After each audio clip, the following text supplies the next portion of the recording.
तुळशी विवाहाच्या दिवशी हे करा, वैवाहिक जीवन सुखी होईल.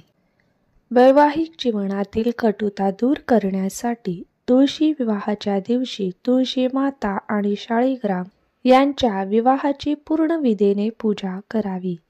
तुळशी विवाहाच्या दिवशी तुळशी मातेला कुंकू, टिकलीसह 16 शृंगाराच्या वस्तू अर्पण करा.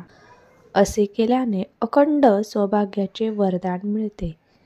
भगवान विष्णू आणि माता तुळशीची पूजा करत असताना एकादशीच्या दिवशी तुळशीची पाने तोडू नये. तसेच तुळस आणि तुळशीच्या पानांना स्पर्श करणे टाळावे. घरातील दारिद्र्य दूर करण्यासाठी तुळशी विवाहाच्या दिवशी संध्याकाळी पिंपळाच्या झाडाखाली तुपाचा दिवा लावावा. तुळशी विवाहाला तुळशीच्या झाडाला 7 वेळा प्रदक्षिणा घालून त्यांच्या समोर सायंकाळी तुपाचा दिवा लावल्यास देवी लक्ष्मीची कृपा प्राप्त होते. तुळशी विवाहाच्या दिवशी तुळशी सूत्राचे पठण केल्याने धनप्राप्ती होते. तुळशी विवाहाच्या दिवशी तुळशीला घरात बनवलेली सात्विक खीर अर्पण केल्याने लक्ष्मी मातेची कृपा कायम राहते.